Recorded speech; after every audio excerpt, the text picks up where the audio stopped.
So, welcome to Fan Focus, the man, the legend that is Mr. Matt Hudson. Matt, obviously, you're famously known for being one half of the Star Wars sessions with Luke Bly, Master Bly Walker. And of course, you do What I Watched Tonight as well, the more general movie podcast. Yeah, but that's been What I Watched Tonight. I started that in 2016 now, which and I basically wanted to talk about films. I watched a lot of films. I wanted to talk about them, but nobody within my immediate circle, a lot of people would say the same story, but nobody within my immediate circle had as much of an interest in or particularly wanted to hear me talking about film. So I was like, well, the only people I know who want to talk about film was the rest of the world. So they're going to want to hear what I've got to say about film. So it's basically set it up just so I could review film, but also just talk about them and hope to build up, a community of sorts, or at least a group of people, which I have now done, who I could talk films with. And then from that, the Star Wars sessions grew into what it is today. And of course, when it comes to talking about film, you know your shit because you studied film, didn't you? A while ago, back in college. Yeah, back in college, I studied film, and it was the one lesson that I turn up to every week.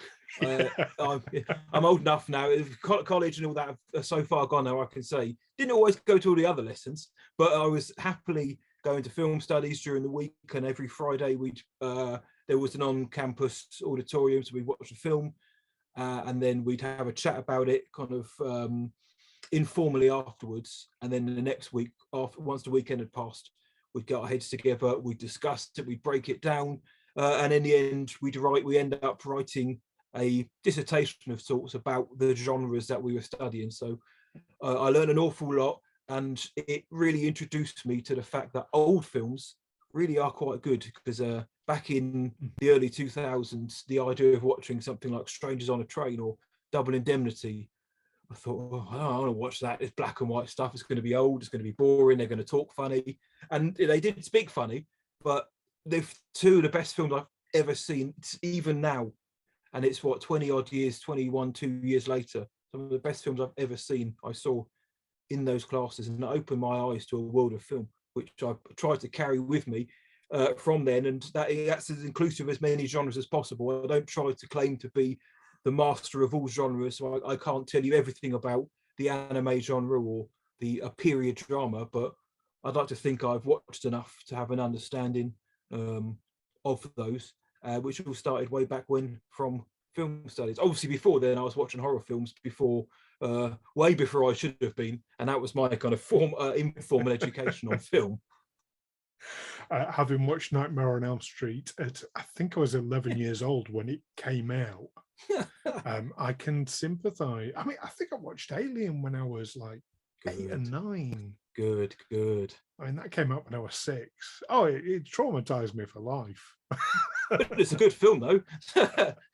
It's a really good film, though. They are good films. And it's not, obviously, so movies and film in general is not what you're here to talk about today, but just in general, what is it about movies that kind of drew you into them?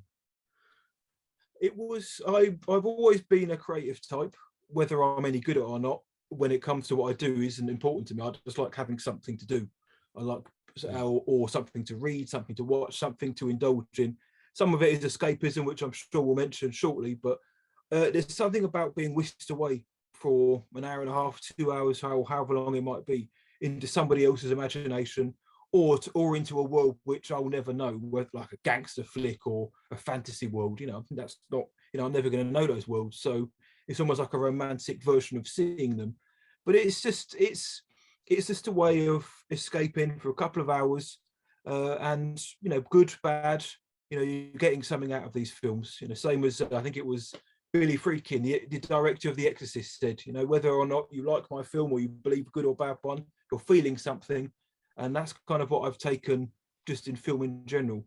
Like I watch a film, whether I love it, whether I hate it, whether I'm about it, I'm feeling something in that moment, I'm taking something out of it, I'm learning something, whether a positive or negative, that I can take into the next viewing, or I can go and talk to somebody about in the most unpretentious way of possible, of course. But it's just the escapism and like the romanticism of it all. It's something I've always enjoyed, and the magic behind the scenes as well. Like knowing how some of these films are made, even now with the kind of CGI juggernauts, which I'm a fan of, and back in the day when everything was shot in camera, on camera, it's all of that kind of combines. You're watching something, and behind it all is the work of, as you all know, lots and lots of people who've had to, join in the director's vision to make this reality.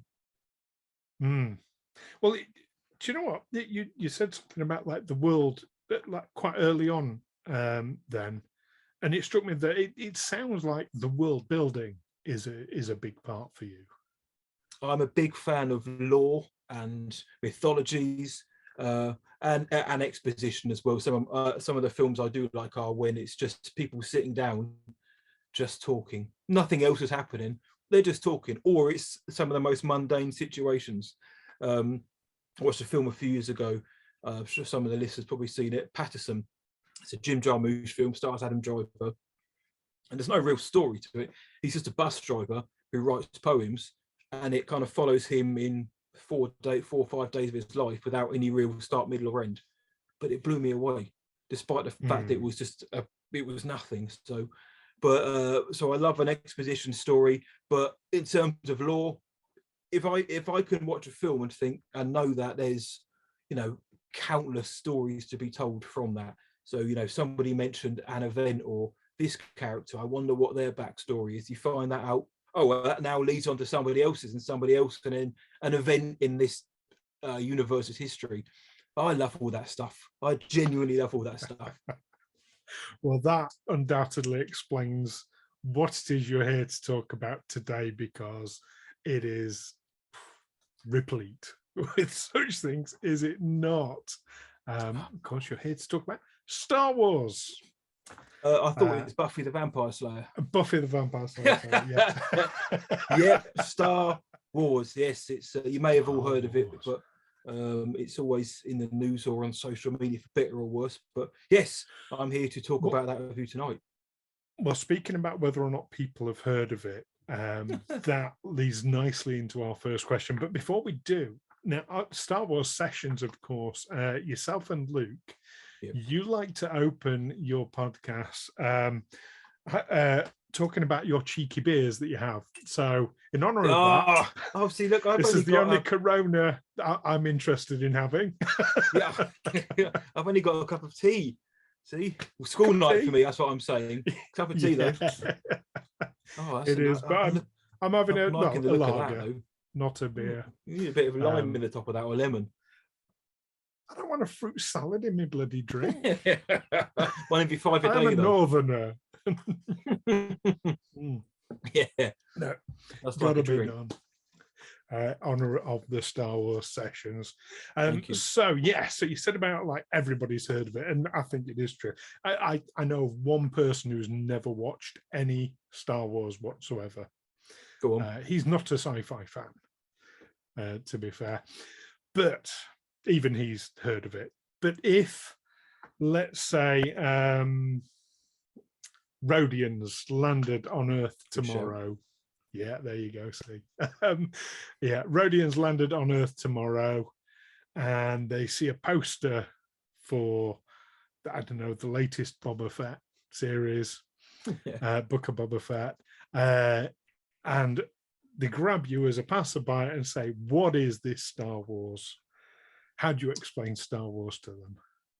Well, I mean, I was hoping that they could describe it to me, seeing as they come from a galaxy far, far away. Like, what is this rubbish we've been watching for the last 40 odd years? But I would describe, I mean, it's always described as a space opera. It doesn't, George Lucas never wanted it to be a sci-fi or an epic. It's always a space opera.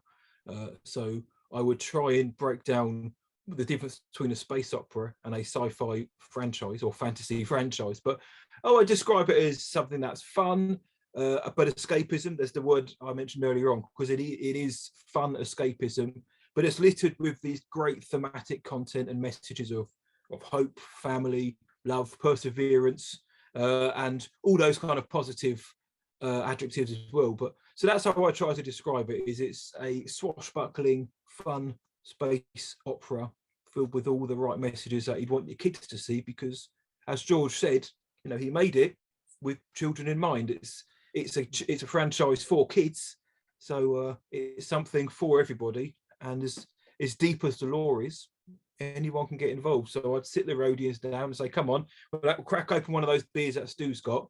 We'll watch A New Hope. We'll go chronologically, and you'll see just in that film that all those messages and themes that I mentioned are just distilled in that first film." Yes, it's interesting. So I've definitely heard it termed a space opera before, but of course, as a Star Trek fan, you get the whole comparison between Star Trek, Star Wars, and one of the best comparisons I remember hearing was that Star Trek is a science fiction, Star Wars is a science fantasy.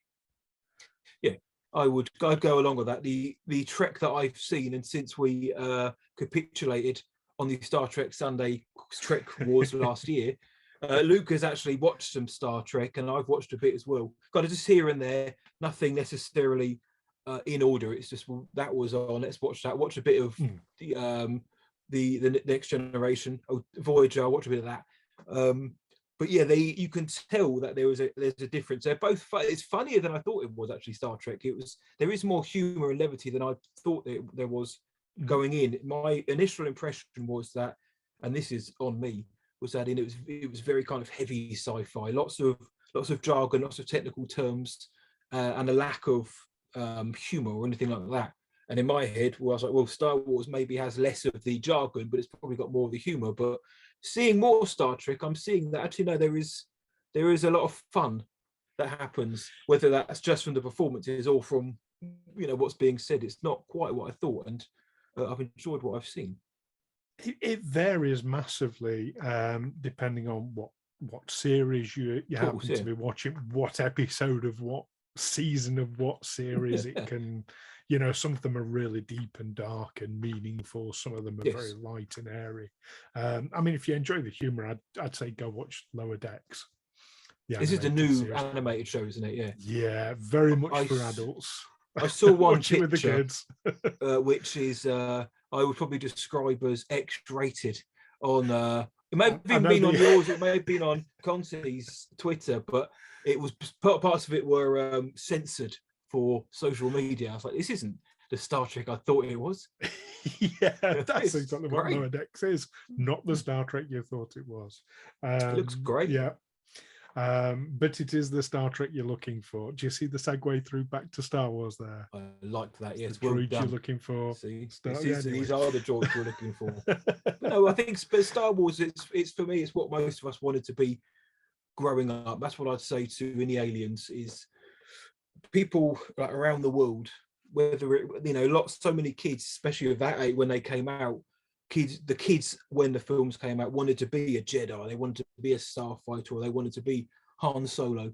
So it's something which is spans generations and decades and will continue to do so, because it's just a new modern mythology, they called it. And because of that and those messages and themes and the depth of which the universe or galaxy is being built, it's always going to be around. So I'd pretty much tell them since it started, it's never really gone away, even if the quality's dipped or some of the fans have sort of come and gone and come back again. It's an enduring behemoth in pop culture since 1977. Oh, definitely. It's a titan. It's a titan in science fiction history. Definitely. And you mentioned that you'd sit this Rodian down and get them to watch episode 4. So yes. Is that how you would recommend anyone new to the franchise to watch it? Is in release order or in chronological order? There are versions of viewing versions depending on who you speak to, and some people say you should watch 4 and 5, then go back and watch the prequels, and then watch Return of the Jedi once you've found out who Anakin is, and then sequels. But I think it depends on who it is, depends on their age. If I was going to show my little one, she's 5.5, nearly 6, then I probably would start with possibly the prequels, like the Phantom Menace, just simply because they were very much aimed at kids with Jar Jar and people like that in it. She knows who he is and she finds him funny. So I think the original films might bore her a bit, because the first one especially starts off very slowly, and though they are great films, they're obviously just a visual style I think might put her off. And 7, 8, and 9 are they still have the magic of Star Wars, but at the same time they are more, I don't want to say action related, they're more action focused than adventure at times. So whereas the OT is more adventure over action, and the prequels as well for the most part. So but if I was going to, but then I showed somebody who was pretty much my age, and we started with the prequels, and they almost didn't come back for episode 2 and 3. We didn't even make it to the OT almost, because they really weren't a fan of the prequels. So it depends on who I was showing, what I know of their film taste, or just simply how old they are. And that sometimes can be a bit of a sweeping statement, but I think if I know that they've got more tolerance for older films or slower films, fine. My daughter goes straight in with the prequels for the fun of it. But if I'm trying to win somebody over, see, I'm torn between starting with episode 4 or going straight into episode 7, simply because of the recency bias that, this film looks new. You might have seen some of these actors, so you've got that comfort zone already. And this is the problem. I don't know if there is an actual answer to this question, because in my head, I just go 4, 5, 6, 1, 2, 3, 7, 8, 9, which sounds bonkers to say, but it depends on who I'm showing and if I actually want them to like these films or not. Basically. Yes. Well, it makes sense. It's subjective, but it's interesting. You equate sort of age to whether someone will appreciate a slower start to a movie and things like that. Because while I think generally that's the case, I look at my partner now. I sat down. We started watching the Westworld series. Absolutely loved it. Mm-hmm. So I said, great. I dug out my Westworld and Future World DVDs from yesteryear. I said, great, brilliant. You're going to love this, because she's never really been a sci-fi person. So fantastic. Sat down to watch that, and I'm thinking, oh no, I'll stick on Logan's Run after this. It's going to be great. This is the way, yeah. And now this is the way. Now she's 10 years older than me. Yeah. And we sat through the first Westworld, and she just sat there going, boring. This is boring. What the hell is this crap, Stu? What like, when's something going to happen? Oh, no. Because she's very crushing, isn't it? Well, yeah, but she's all the Fast and Furious movies are kind of her thing, and she likes these. I know, right? It makes you wonder why we're together. Of course. No, bless her. I love her to bits, but we have very, very different tastes. Let's just say. I've got to ask you, Stu. Well, when you were courting, did you tell her you were a big sci-fi head then, or did you keep that one hidden? So there's a story to this. We met speed dating, nice. And after a few dates, ended up going back to her place, and and on the top of her drinks cabinet was a model of the Enterprise. The old Playmates NCC 1701 original Kirk version with the light up and the sound effects and all this on top of her drinks cabinet, and I'm like, oh my God, oh my God, you're a Trekkie. Oh, this is like don't worry about the bedroom. We'll just stick to the kitchen.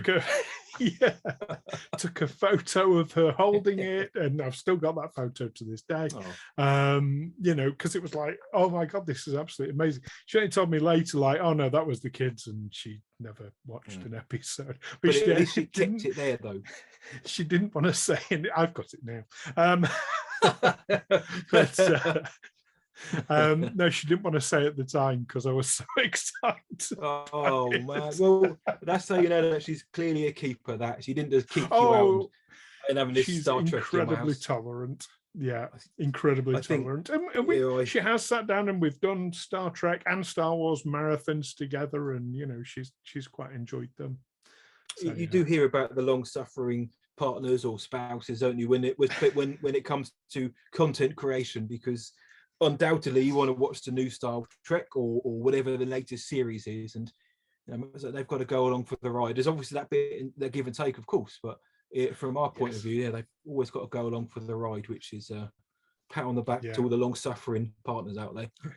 She sat through all the Marvel movies with me and everything. Yeah. Long marathon. Okay, so coming back onto Star Wars and your history of it. So you mentioned about like a lot of it is for us kids, and like I get that because I remember growing up, and episode 4 was always on at Christmas and things like that. Of course, I had all the Kenner toys back in the day. Good. You're a bit younger than me though, so what's your first memories of Star Trek? I was going to say Star Wars. Star Trek. Star Wars. My first memories are when we're looking about 1991, maybe 92. It was The Empire Strikes Back was on. It must have been ITV back in the day, British terrestrial TV, and it was a scene on Dagobah with Luke and Yoda. And I'm 6, maybe 7 years old, maybe at this time. So I've come down as my dad's watching it. I imagine he's probably asleep at the time, but as dads do. But I remember sitting down and watching on this this jungle planet, in my head it was, with mist everywhere and one guy talking to a Muppet, essentially. Again, to me as a kid, I quantified that as one of the Muppets, and I just couldn't quite ascertain what was going on. I couldn't really understand what they were talking about. The Force, and they were training to be a Jedi or something like that. I don't know what they're on about, but there was something about it that stuck with me, and I didn't immediately gravitate to it, because as a kid then I was, my thing was Ghostbusters at the time.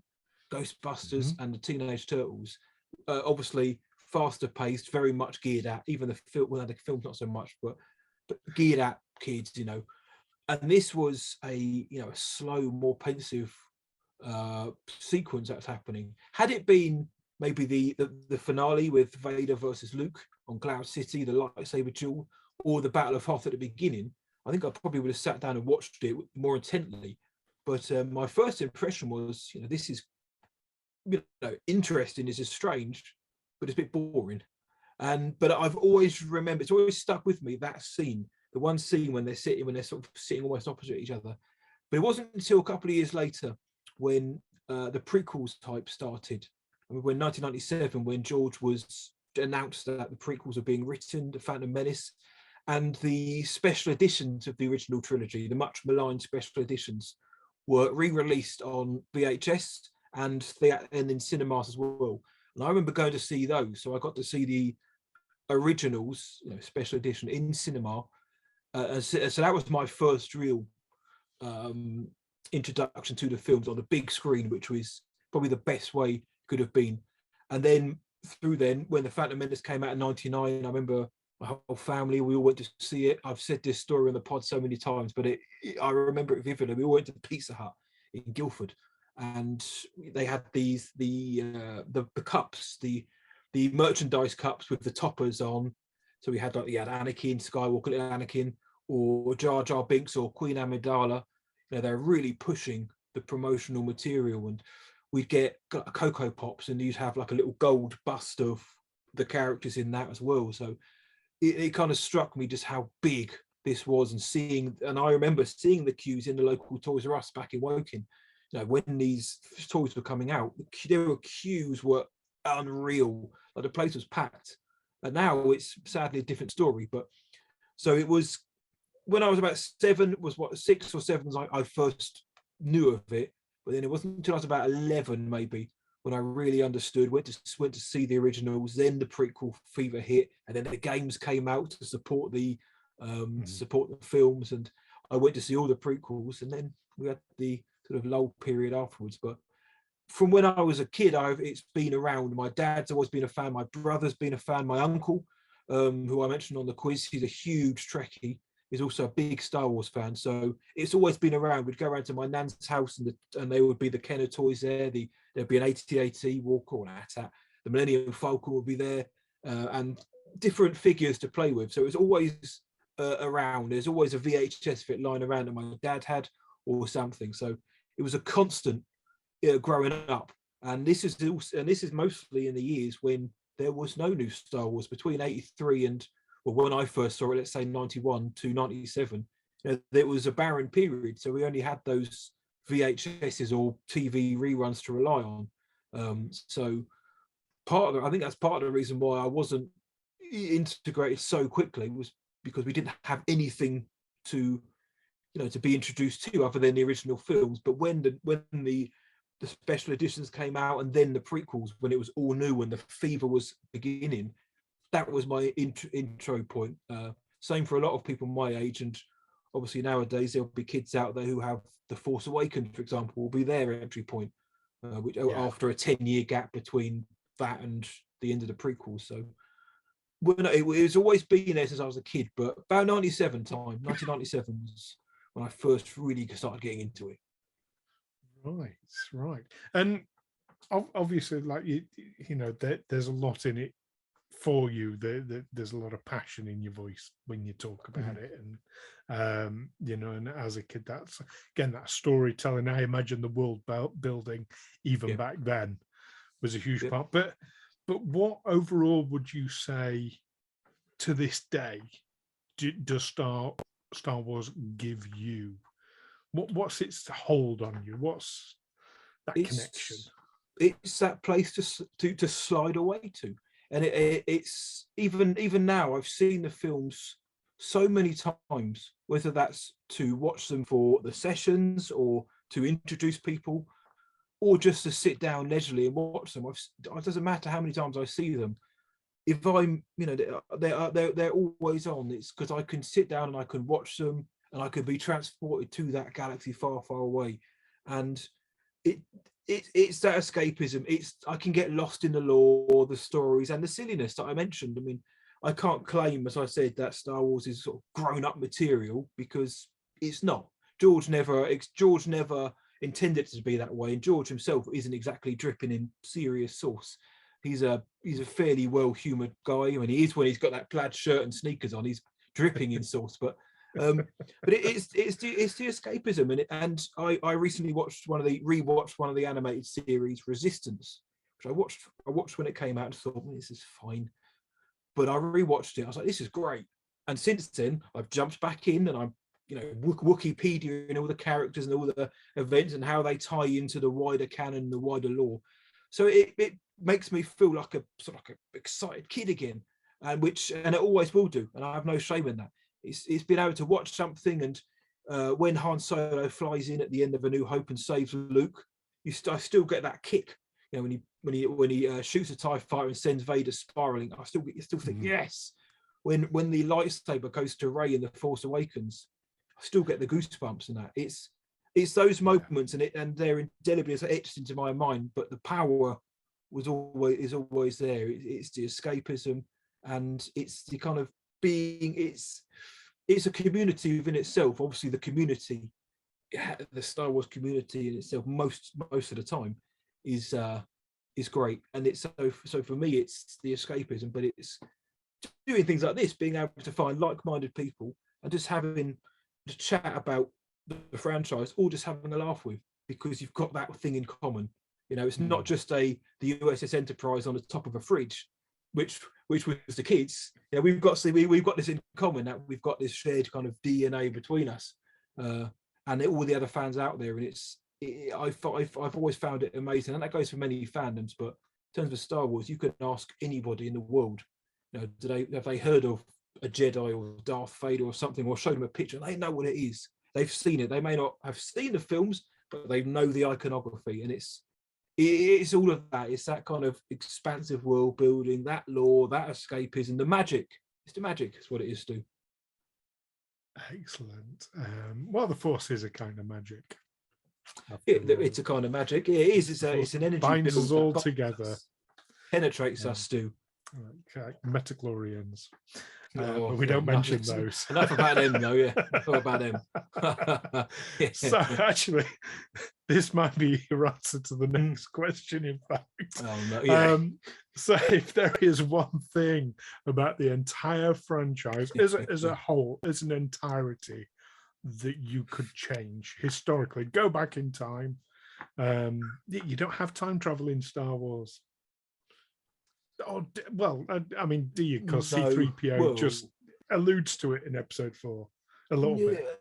I changed midichlorians still is what I changed, but no, I've come to learn to appreciate the midichlorians. We did an episode on the failure of the Jedi about 2 years ago now, and we brought that up and we kind of quantified it that they'd lost their way so much that they now started to, act as if they could measure or contain the Force itself, and they measured it via these midichlorian things, which they tried to bring science into it when there was you can't bring science into something which is omnipresent. So that's how in our heads we've kind of been like, well, that's our reasoning for it. Let's just never mention it ever again. But I think for me, it's an in-world and out of universe solution, and it's like eradicating little inconsistencies between the films. Where George said he wanted to do 9 or 12 films, which he did want to do 9, sorry, at least. But you can watch 4, 5, and 6, and you can watch 1, 2, and 3, and they link up really well. But there's sort of little moments during them which irk me quite a lot, because somebody will say something, and I think, well, that's not what happened in episode 2. That's been, you haven't even retconned that, or the way 7, 8, and 9 were delivered was something which I so wish that they could have rectified. There was no real story path. You had episode 7 was J.J. Abrams, episode 8 was Rian Johnson, and episode 9 was supposed to be Colin Trevorrow, who's helming the new Jurassic World films.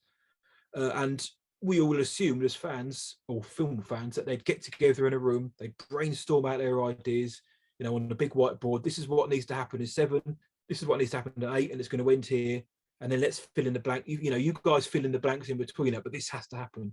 But that didn't happen, and it ended up feeling a bit janky and a bit wonky at times. It's clearly 2 different visions, because Trevorrow left 9 and J.J. Abrams came back. But for his kind of credit or support, he had very little lead time or pre-production with the Rise of Skywalker to be able to tell his story. So him and Chris Terrio, the writer, kind of had to cobble together a story, and then cast it, and then get everyone together, start filming it, when they had about, I think it was something like a year less lead time than they had on The Force Awakens. So planning would be the thing I would change. And I mean, I'm not going to, but I'm also not somebody who'd want George Lucas to return and say, right, I think George would have fixed all this, because I think George gave us everything that we love. That's all thanks to George. And I think he wanted to step back and focus on other things, and he's earned that. He's earned the time to sit in the airport lounge and eat those noodles, damn it. But so I don't think George would be the answer, but I just wish there's a bit more planning, a bit more cohesiveness, which I could see they're starting to do now. But in the universe, so not really, because I've been able to kind of reconcile with most things. And also I try to think of myself as somebody who, whilst I might watch something and think, oh, that was awful, was that crap, or that character was stupid, or I didn't like the direction that took, like episode 9. The listeners will know I'm not a big fan of episode 9. I like it, it's fun, but some of the story beats, they irk me massively. But I still watch it, and I still have a great time watching it. It's only, and then when I sit back and think about it too much, I think, oh, I wish I hadn't done that.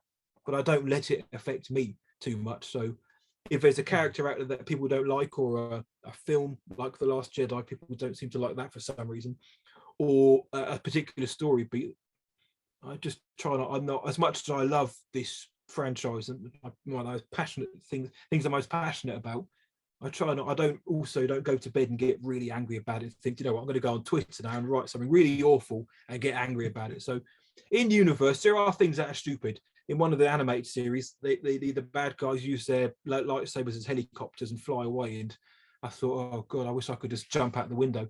Obviously, Jar Jar Binks is one, but I don't mind Jar Jar anymore. I'm fine with that. It's just certain little things I'll always think that's a bit naff, but I just get on with it. Most of my issues are sadly real world when it comes down to planning. You had the ultimate opportunity to give us 7, 8, and 9. And I really love 2 of those films. So for me, I'm fine with it. But they could, but that's the best opportunity, the only opportunity they're going to have to give us those characters again. And they fluffed it a bit by not planning it and putting money and release dates before the quality of the products. Jar Jar should have been the big bad of 9. There was people wanted him to come back. Well, we had Ahmed on the show, Ahmed Best, who's a lovely guy. All the time in the world for Ahmed. And amongst all of the fun and the serious talk, we did say, look, the fans, they think you're a Sith Lord. They think you're the ultimate bad guy. And he said, look, I'd love to come back and play the bad guy. So, Lucasfilm, if you're listening, Ahmed's out there. You can always retcon all this Palpatine stuff and give us Darth Jar Jar. Well, I think Robot Chicken kind of did that, didn't they? Yes. Yes. Some of their storylines have been better than what we've got in certain other recent products. But there's not much I would change about it. And I'm kind of just that's the story. I'll have a moan about it for a day or two and then get on with it. I don't want to live my life constrained by the fact that one film wasn't as good as I hoped it was going to be, because it's not my story to tell. But there are things, as I'm sure there are in Star Trek or the other franchises you like. I'm sure there are things in it you think, oh, I wish they just hadn't really done that or taken it that direction. It's interesting you mentioned the inconsistencies of Star Wars, because one of the things I'm really, as a Trekkie, I am massively envious of is the lack of inconsistencies in Star Wars. Yeah, I suppose there's less product though, isn't there, in Star Wars? Yeah, although Star Wars is now, I think, giving a good run. It's giving it a go. I mean, traditionally, Star Trek was TV, and then they had obviously the films that came from it. But I've always thought of Star Trek primarily as an episodic, as a series kind of output first and foremost. Yeah, it was in its what people call the golden years. Very much so. But no, things like the Klingon designers evolved over time, whereas Sand People look the same in a modern day episode of the Book of Boba as in episode 4. And so things like that. And are they meant to be existing within the same universe or timeline? They are, and they do, and historically reasons have been given that have been questionable, and and then they've changed it again and no reason's been given. But I mean, the truth is, technology and special effects and prosthetics evolve and adapt over time, so they evolve the show, which I'm not against, but it would be nice to have a bit of consistency, and they can't go back to blackface. Probably should do what the original Klingons were. So I imagine there'd probably be some issues there. So there would be absolutely. Road mapping, I can definitely see. And I always thought that George Lucas had road mapped the entire 9 episodes before he switched on a camera for episode 4. Well, I love George because of what he's given us. Plus, just George himself is such a strange chap. But he'd always said, I had 9 films, really, or 12 films. But then, his vision for certainly episode 7 has always changed over the years as to what it was. Most recently, he said it was going to be based on the midichlorians. It was going to be set in the midichlorian world or some utter crap like that. Whereas before, it was going to be something different. So he might have had ideas in his head, but I don't think he's ever had a flat plan from 1 through 9. I think maybe 1 through 6, because obviously when A New Hope came out, it was just Star Wars. It was a standalone film. George may have had plans for further films, but I think obviously depending on how well this hokey space drama they were coming up with did, and then Empire Strikes Back was later subtitled to episode 5, but maybe there was a plan. But I think when Star Wars was being filmed, I don't believe that there was a 9-film saga thought out at that point, because there wasn't really such a thing. Then you'd had trilogies going back to like the 1920s, but even then they were few and far between. The idea of a trilogy of films, let alone a saga of films. So I think when the original trilogy started picking up, and Empire Will and Return of the Jedi was a formality to be released, then you go back and start thinking, well, how did Darth Vader become Darth Vader, and what the Clone Wars? What's all this stuff? But in terms of 7, 8, and 9, I don't necessarily believe that George really had that planned out. He might have had an idea, but I don't think it was ever set in stone. Right. Do you fancy a midichlorian story though? Not overly. yeah, good. It's not just me then. It sounds awful. Yeah. So obviously, I mean, and all plans sort of evolve and change over time anyway. Yep. We know that. But so speaking of evolving, obviously it has evolved quite a lot already. You've got numerous series going. You've got the Bad Batch as just series 2's just launched, I think. It's coming in. I reckon it's coming in the spring. So the news dropped about it recently. So that's what I heard. Yes, was they've just announced series 2, haven't they? That's it. You got series 3 of Mandalorian coming up. You've got season. Come on, Stu. 1 of Book of Boba happening at the moment.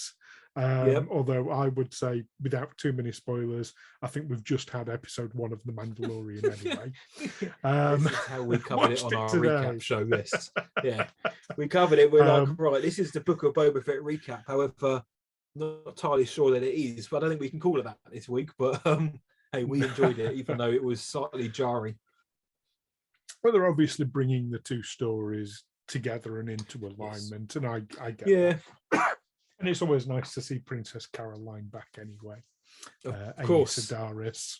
Of course. It's a huge Bojack fan.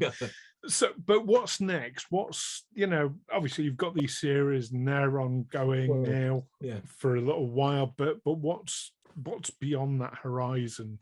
Are we going to get more movies, do you think? Or well, I think streaming seems to be the way.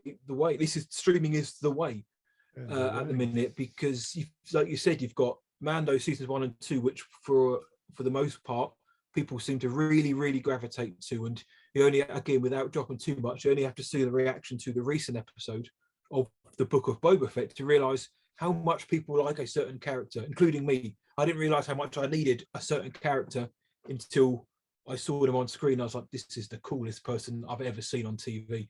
But you've got that. You mentioned Bad Batch. We've got the Obi-Wan Kenobi show dropping in May. We've got an Andor, one of the Rogue One characters, is getting his own show. That starts in September. Season 3 of the Mando in December, possibly. But then next year, you've got Ahsoka. You've got a show called The Acolyte, which is going to be focusing on the dark side character, which is going to be a first. And then beyond that, you've got a couple other streaming shows. No films. There was going to be a film in 2023, Rogue Squadron, directed by Patty Jenkins, which I was, mildly optimistic for and quite excited for, like a Top Gun in space. But that got shelved because of scheduling difficulties, or however they wanted to dress it up as. Kevin Feige is producing the film, and Taika Waititi is directing a film. Rian Johnson apparently is doing a trilogy, but that's kind of been shelved as well. So we've got one trilogy which was announced, which is Rian Johnson's, back in 2019, which we've heard nothing about. We've got Patty Jenkins' film, which was due to come out next year, which is possibly now going to be put back maybe 2 years to 2025. We've got 2 other films by MCU kind of stalwarts. No idea what they're about or when they're coming out. So the cinematically, I think it's a bit of a mess, to be honest. And it comes down to that planning. They announced all of these things, and in hindsight, I wonder if they thought maybe we should stop announcing things, 4, 5, 6 years in advance, because this is what happens. And I think in terms of streaming, you can get 2, 3, or 4 stories a year, which are stretched out episodically, and they can play into the wider story. I mean, look at the MCU shows with WandaVision, Loki, the Falcon and Winter Soldier, and Hawkeye, but especially things like Loki and Wanda, how they're playing in immediately to Doctor Strange 2 and things like that, or even as Spider-Man, there's a reference to the Loki series. These shows you can watch and enjoy them, but then if you watch the films, it's making them better. It's enhancing your enjoyment. So, and I think the landscape of entertainment has changed. I think streaming has taken over completely now. When that started, obviously way back with Netflix, Prime jumped on board, and now everybody seems to have a streaming service. But I think streaming is the way. And with the films, 7, 8, and 9 in Star Wars had the legacy characters to fall back on. They had the original trilogy to kind of, prop themselves up. If things go wrong, I don't know, chuck in a legacy character or a ship so people can lose their mind. These new films aren't going to have that. So they've also got to now, whatever they give us, the pressure is on for certain sect of fans to blow them away, because they can't rely on Han Solo or Luke Skywalker. So they're almost trying to hide into nothing, that the next era is never going to be as well received as the originals or even the prequels. So it would seem now, given the reaction. But I think with streaming, you can get away with a bit more. You can harken back to these older times, or you can have streaming series set in these times and periods that we know, without egregiously flaunting the fact that, oh look, we're in the same time as Luke Skywalker. Now, anyone who's seen The Mandalorian, especially season 2, will know that there is also a danger of falling into that familiar territory, which is why I like the first season so much, because it's just a new band of characters in a familiar world, but there's nothing that we don't need to know about what's going on with the main characters. You could mention New Republic or the Battle of Endor, for example, things we know, but we're not seeing them, we're not going back to them. They're just pieces of the history of the world. And I much prefer that. And streaming, you can get away with that, I think. But also you can just pump more stuff out, especially with the stagecraft technology they've got. You don't need a $250 million budget now to create something like The Mandalorian. I think there's 8 episodes per season. I think they've got about $10 million budget, $80 million. It's not small change, but that's 25% of what some big films cost now.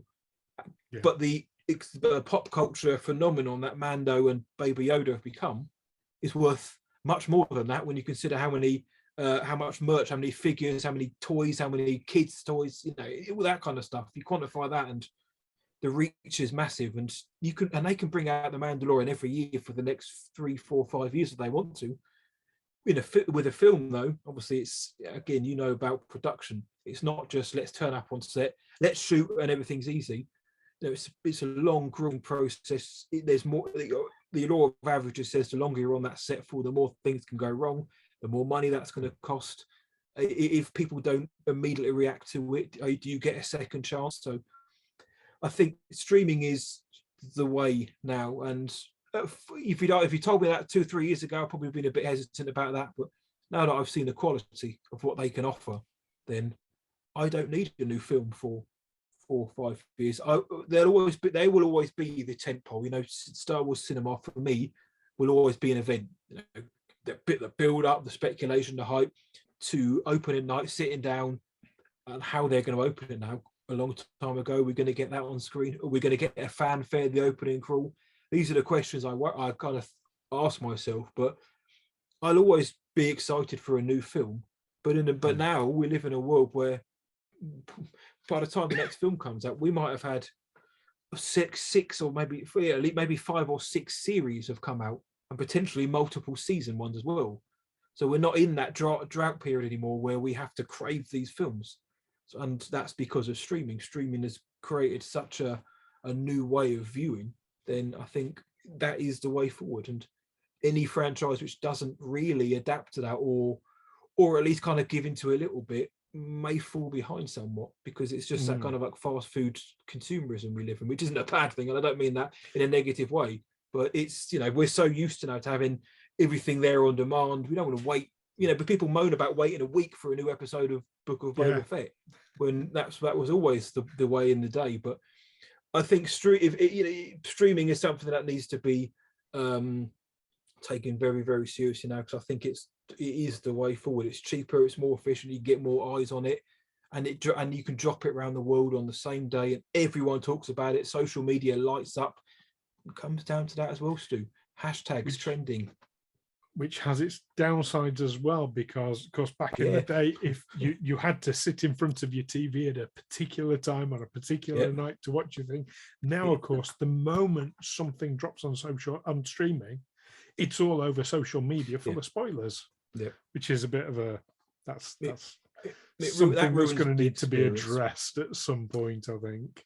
That ruins the experience. And in terms of film as well, I mean, we had Spider-Man came out, No Way Home. That came out, I think, in certain Europe, like Scandinavian countries on one day, then in the UK and a couple of other countries the next day, and then in the United States a couple of days later.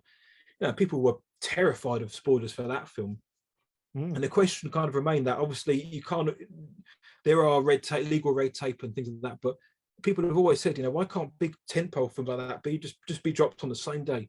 You know, cinematic around the world.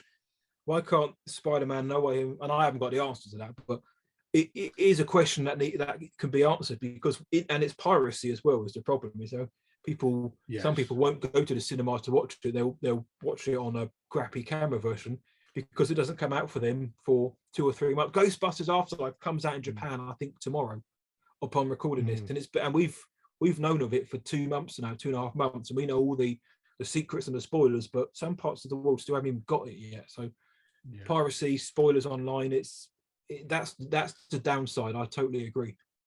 Well, I mean, I personally think social media is the answer, where if they come up with some way of just, if you see any mention of this thing, hide it from my timeline. That's the answer, I think. But because social media to I get annoyed take responsibility.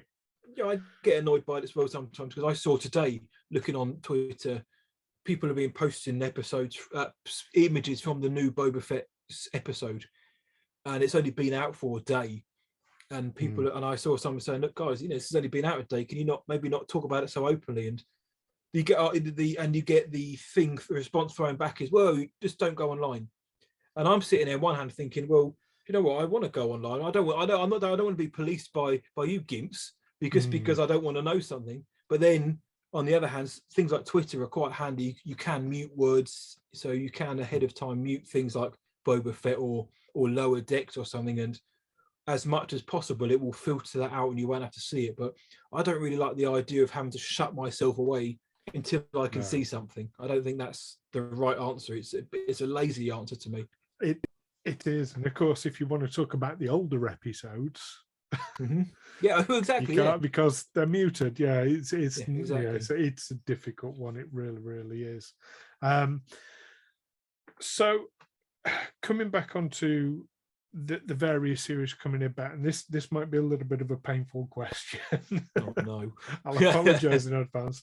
But you mentioned about all the different series, and as a Star Trek fan, we got 5 series in the offing at the moment, so I get it.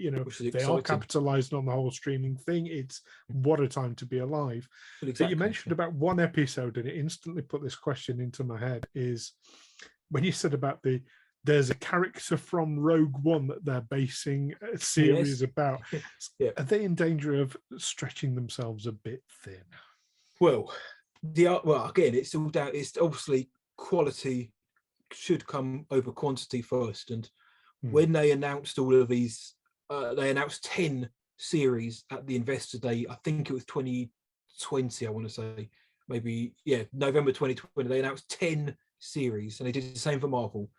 And at the time, everyone's thinking, this is, like you said, what a time to be alive. We're getting all these series, this is great. We don't have to wait years anymore.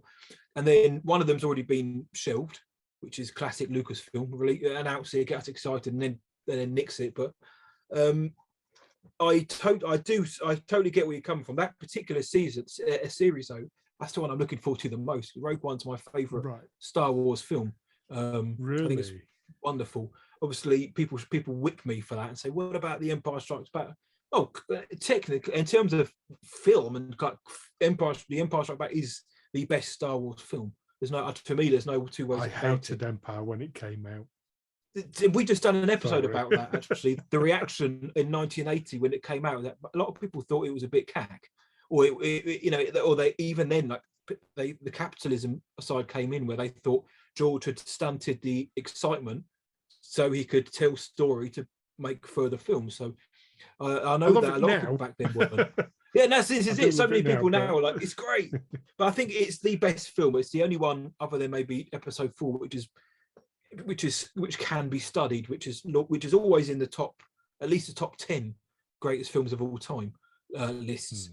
You won't find any of the other ones really in that. But I think with Rogue One, it's everything I've always wanted in a Star Wars film. It's got the humor, but it's also that kind of, it's got the war, it's boots on the ground. The way it ends, I think, is perfect. We haven't seen that before in a Star Wars film. So I'm really looking forward to that series because it's set in the early days of the rebellion. So it's going to, they've classed it as a spy thriller. So it's going to be this kind of ragtag band of spies, assassins, murderers, saboteurs, trying to build a rebellion whilst fighting against the Empire, who's going to be in their ascendancy at this point. So that excites me. But then on the other hand, there's a series about Lando Calrissian, which is apparently coming out. But this is we don't know when. But it is when that was announced. I know a few people were kind of like, that's okay, fine. That's going to be great, I'm sure. But they're not overly excited about it. And same with Andor, which is the Rogue One kind of spin-off. And I know a lot of people still who are kind of like, it's whatever. It is what it is. Lots of people are excited for Obi-Wan Kenobi for obvious reasons because of Ewan McGregor and Hayden Christensen's back as Darth Vader, so we know he's back in. But there is always that worry. I know Marvel have started doing it, or they've planned on doing it, where they have a show like Hawkeye, and then there's one character in that which now is getting their own series. I think next year. So a lot of these streaming series are built to spin off from, like The Mandalorian. I mean, the Book of Boba Fett is a spin-off of The Mandalorian. Whatever people might say, he was dead until he returned in Mando. So it's a spin-off of episode 6, surely. It ties into that, but in episode 6 we see him get eaten, don't we, by the Sarlacc, and whatever all the fans have said, he was dead. There was never really any clue that he was still alive. It wasn't until The Mandalorian where he was explicitly brought back. So his story was reborn and and restarted in Mando. And the Book of Boba Fett, because like you said earlier on, the two series are so now intertwined that it's spinning off of his appearance in that rather than episode 6, which is good. But then you've got other characters who come into Mandalorian who are like the Ahsoka. That is Ahsoka spinning off the fact that she's a very beloved non-film character from the animated series, but she was in the Mandalorian for an episode, and then boom, series. A couple of the other Mandalorian characters are rumored to be getting their own series, and it got to the point the other day where me and Luke were talking, and we were kind of like, right, obviously we'll watch it, but at the same time, why? What's the thinking behind this? That can't just be told in the Mandalorian, and obviously money talks, but in terms of there's cash-in options for these shows, but there is that worry. There is always going to be that worry that it gets too out of hand, and soon we're going to have the bartender from episode 5 of The Mandalorian is going to suddenly get his own show about the inner workings of a bar in the galaxy far, far, which probably could be quite like Cheers in Space, could be quite funny actually. But I don't mind as long, and that kind of is the point I wanted to make, is that as long as they're giving us something new or as fresh as possible, I don't mind what they give it, even if it is Cheers in Space. If it is just the same stuff, so like Book of Boba Fett and Mandalorian, they're thematically they're very much the same story, but at the same time they're still following two guys who wear very similar outfits and similar mindsets.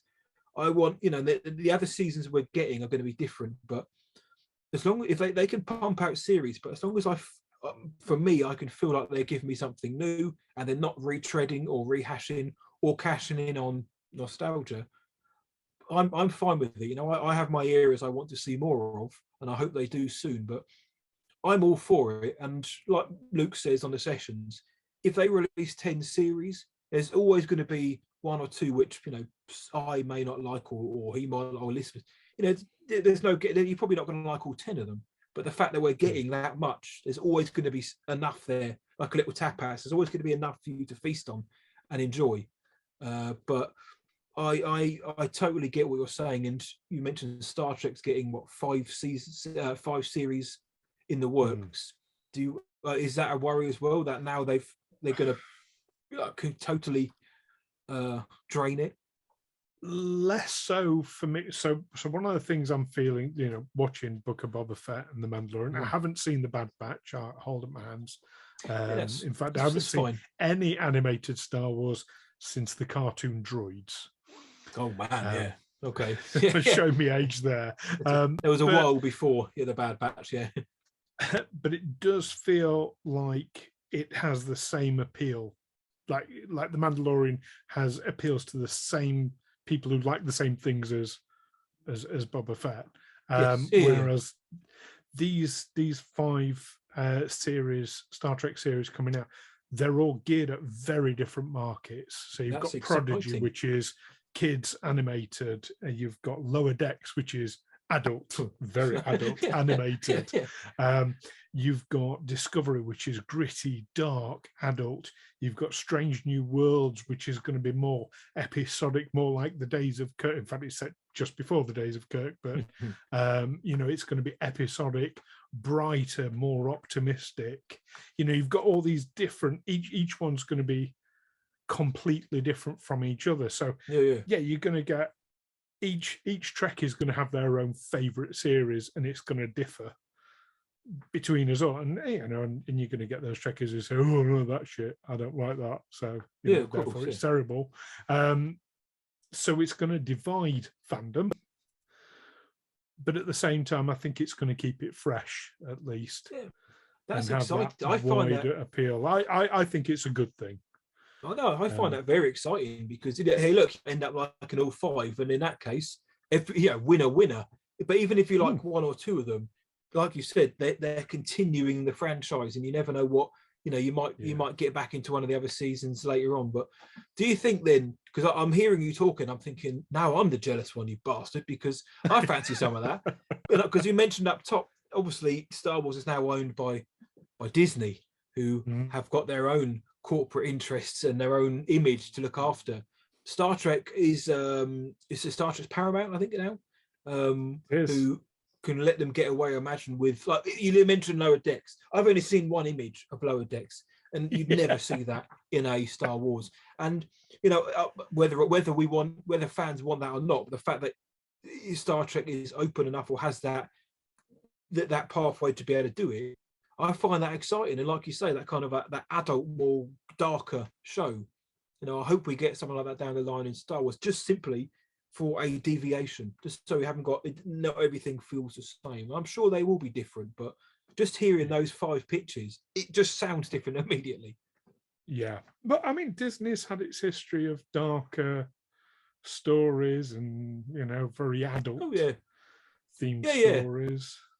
So you never know. You never know what's down the road. Yeah, I don't necessarily need an 18 rated Star Wars. I've always said on the show that I love, as you and I know, we both love horror. I love horror films, but I don't need to see like a horror film set in Star Wars with blood and guts and gore, because it doesn't fit within the structure that is being built. But as the opening of this new Boba Fett series show, the opening of this latest episode, shows you can get a bit naughty with a blade and get away with it a little bit and be a bit violent. And I was like, and I must admit, when I was watching it, I was going, yeah, go on, yes, go on, cut him in half or whatever you're going to do with that. I was getting really into it, but I also enjoy the humour, in case anyone thinks I'm mental. But it's just nice to know that you can have those different tones and genres, and there's something for everyone. And I hope that my franchise can embrace that a bit. And there are people out there who want darker or more mature themed Star Wars because they've grown with the franchise, and I hope for them that they get it. But I just wouldn't want to see it going too mental to the point where do you find that at all, that Star Trek is losing its, at any point it's kind of losing it, not its way but its identity, or is it forging out a new identity whilst embracing what came before? there are many in the fandom that say it's already lost it. Right. I'm one who says so there's a thing with the Vulcans, they say IDIC, which is infinite diversity in infinite combinations. And I embrace that. I think the more diversity we have in the shows that we put out and in the fan base as well, the better and the stronger the whole thing becomes. So no, I think it's a different identity now. I think it's an identity that's evolved over time. It isn't like Gene Roddenberry's original vision at all. And that's a good thing, because while he was quite progressive for his time, he was looking back at from today's standards and morals, he was quite problematic in many ways. Right. So, it's that, we have to evolve. We have to keep moving forward. That's the only way. That's a good thing. It's a good thing, like you say. This is the way. This is definitely the way, and behind the camera as well. Like, if we can have diversity in writers, in directors, in producers, people who can bring fresh opinion, and that doesn't mean necessarily background. That also can mean things like age and stuff like that. By mixing it all up completely and having these different backgrounds, genders, ages, experiences, surely it can only make the product stronger rather than just having the same old tired direction that's been going before. I can't fathom how people think that's a bad idea. And if you do, I'm sorry, but the way forward is mixing it all up, shaking it up, because you're going to get new, fresh ideas. And it's like a musician as well. Who wants to? I don't. Who wants to see your favorite band is trotting out the same old crap every time you go to see a gig? Who are you going to see? Oh, this band, they're just playing the same set list each gig. I want to see somebody progressing. Even if I don't like all the albums, I want to see them changing it up. So when I go to watch them, I'm getting a different set list each time. It's new, diverse. Yeah, Queen, one of my favorite bands, and every time an album came out, every couple of years, you never knew what you were going to get. Exactly. Was it going to be disco? Was it going to be pop? Was it going to be operatic? Rock? Was it going to be operatic? You just never knew what you were going to get till it came out, and that's perfect. Love that about them. And you watch some of you watch their gigs. You see live in Montreux or Live Aid, and you get some of the same songs, but there's just a different mix. And you can have something like one of the hard rock songs next to Who Wants to Live Forever, and the fans are going mental because they're great songs, and it's the band that sells them. And that's a great shout. Absolutely. I want to listen to Queen. Do you know what? You and I, I'm sure, can talk this subject for a long time. But we're gonna wrap it up. But I'm sure the listeners could listen to you because you talk so passionately, and of course with such knowledge as well about movies and Star Wars. So Star Wars Sessions, first of all, where can people hear you and Luke talk so passionately? And would you recommend they start with episode 1 or episode 4? No, we're very proud of every episode we've done. We're closing in now on our 150th main episode. We've done about 220 overall, including like side shows and other things, plus about 70 or 80 Patreon shows. But we always say listen to the most recent one first, because it's what's happening now pretty much. Even if the subject is evergreen, we still reference what's happening now. Listen to a couple of those and then make your way back. Not because the first episodes aren't good, but when the show started, it came out of what I watched tonight. I was doing a series of shows where I just interview bloggers or people like me about films, and we just have a chat about film, and it was fun. But I wanted to talk Star Wars, and then I was on a forum one day, Star Wars forum, and I set up a topic, where in the world are you from? A very boring topic. And then a couple of pages later, some geezer said, oh, I'm in Basildon in Essex. I said, oh, funny that I'm working in Basildon at the minute. He said, oh, whereabouts? And I told him the name of the road. And he's like, you're kidding. I'm on the other end of that road. So this guy who happened to be looking at the forum that day was about 300 yards away. So we met up and had a coffee, and that was it. We met up, had a coffee, and that was it. And about a month or two later, I said, hey, look, do you fancy coming on to do 4 episodes talking about the prequels, the originals, the sequels that had happened so far, and then we'll just do, and then Solo, a Star Wars story was coming out. So we said, all right, we'll end with that, and that'll be it. We'll have 4 episodes covering the films, and we'll go on our way.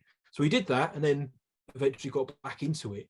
So so the first ones weren't ever kind of planned to be a long-running thing. So they have a different vibe, a different feel to them. They're still good, apart from the third one where I've got awful hay fever and it sounds like I'm talking through a tube. It's horrible. But listen to the new ones and go back and listen to the old ones. They're available on all the major podcast providers. So Spotify, Apple, Google, Amazon Podcast, Audible.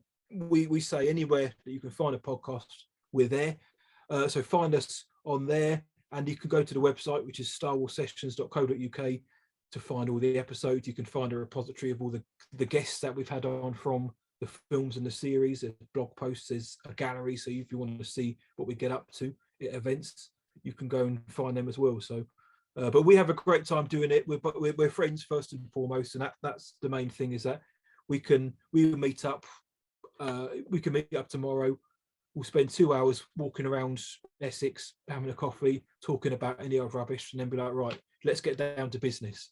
So we're friends first and foremost, and I think that comes across in the shows. We both like to think we know what we're talking about. We're balanced, we're family friendly, we're positive.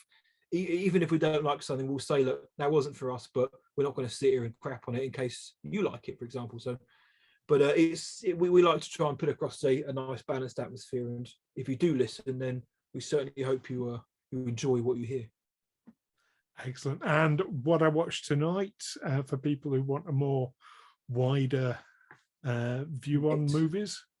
What I watched tonight.co.uk is the website. That's mainly for reviews, which admittedly have been slow coming recently. Most of them have been in my head, but that's where I drop all my reviews, or just search for what I watched tonight across Twitter, Instagram, and Letterboxd, if anyone out there uses that, and you'll find me on there. So if I'm not reviewing films, then I'm happy to talk about them, or I'll be commenting on your post about films or something. So find me on there, and again, let's just talk about films, even if we disagree.